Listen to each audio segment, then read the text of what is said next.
Once the woman understands the language of love and the man understands the language of respect, guess what? The woman becomes more lovely and the man becomes more respectable. So you don't really have to do much.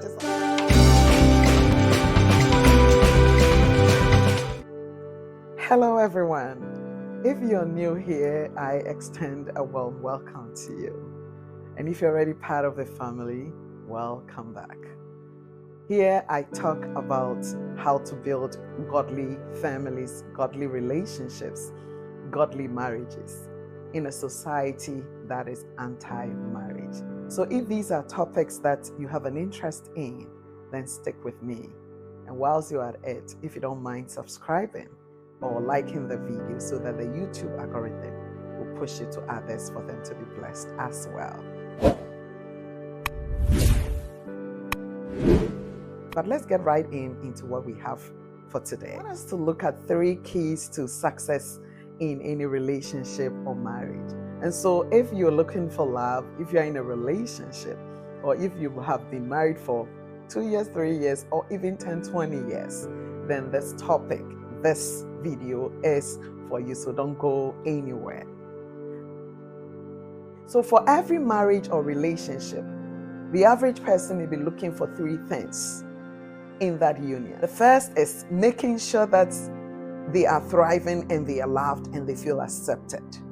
And then the second thing the person might be looking for is an environment where they feel like their opinion matters. That they are not just a statistic, but they are actually a husband or a wife in that union, and they are respected in that way. And then the third one is that the average person is looking for friendship. I'm going to be diving into these 3 things, so don't go anywhere. The first one I want to touch on is love, what I call sincere love. I'm not talking about the butterfly love. I'm not talking about the infatuation love, the temporary love, the money love. I'm talking about sincere love. So for the average person seeking for love in a relationship or even in a marriage, that person is looking out for somebody that will love them unconditionally. Usually before people get into a marriage or even in a relationship, we probably hear things like, I can't wait to get married. Oh my God, I can't wait to get married.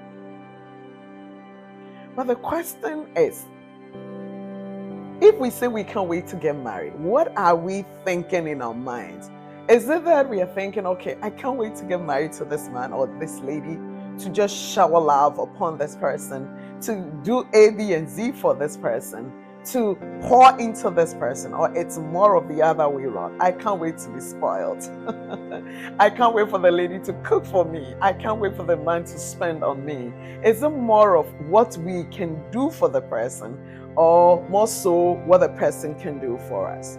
Oftentimes it's the other way around. Let's be honest with ourselves. And because of that, we go into the marriage and we are expecting more than we are willing to give. And so women, men, ladies and gentlemen, I just want to throw this out there, that for us to satisfy each other in the marriage, in any union, we have to be willing to give more love. Because if you want to make your marriage work, then if you're a man, your wife would want to see more love. And if you're a woman, your man would want to see more love from you. And if you want that marriage to work, then start changing the language, switch things up. Now we have to start seeing things from the perspective of, what can I do to make my wife happy? What can I do to make my husband happy? And every union is different. Every union and what the man likes and what the woman likes. You know your man better than I do. You know your woman better than I do. So you need to figure out what takes them, what makes them excited, what makes them crazy about you. Look out for those things and just do them.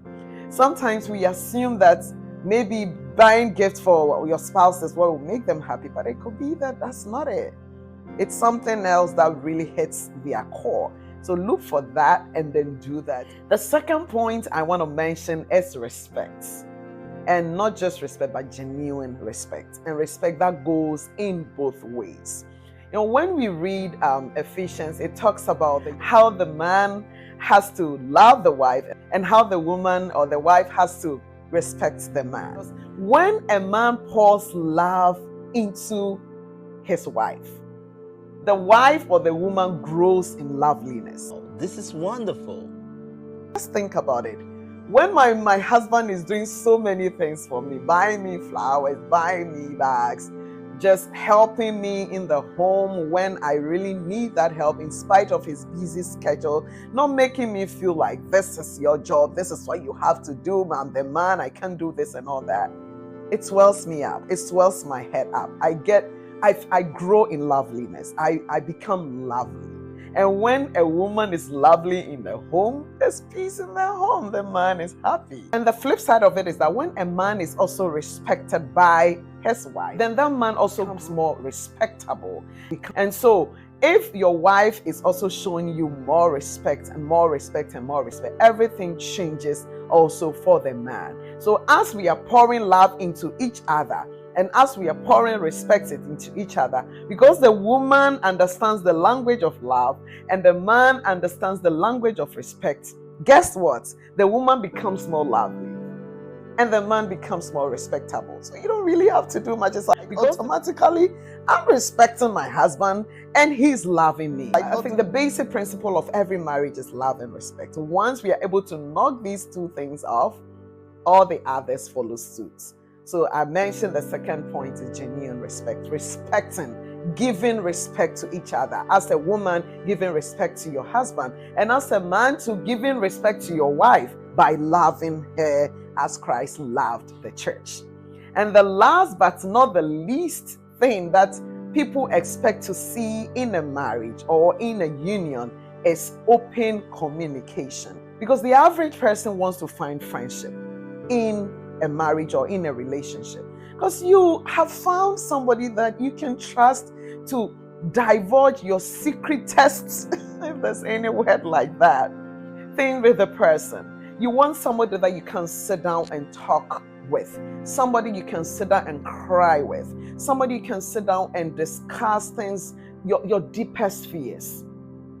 If somebody does not find friendship in the union, they find friendship elsewhere, and oftentimes it does not help the union. And so if you're the type, you're the man that you're always chatting with your male friends and going out playing basketball, soccer and all that and ignoring your wife, then I don't think you're making that woman happy. And if you really want to make the marriage work, then start changing the dynamics and start entertaining a communication that flows naturally with your wife, because your wife wants to talk to you, or your wife wants to be your friend. On the other hand, if you're a woman and you're always on Shein scrolling, Instagram scrolling, you're too busy to engage in communication with your spouse, and maybe you're telling me that I want my marriage to work, I want my marriage to flourish, then there's a little piece that needs its missing in the marriage. And I would encourage that you drop that phone a little bit and connect with your husband on that level, so that you can build that friendship that both of you need.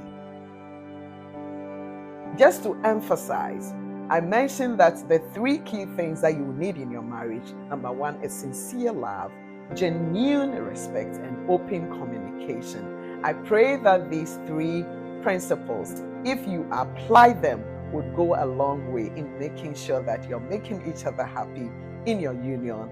And I pray that the Lord will continue to bless your union. Thank you for joining in with me, and I'll come your way again with another video. God richly bless you.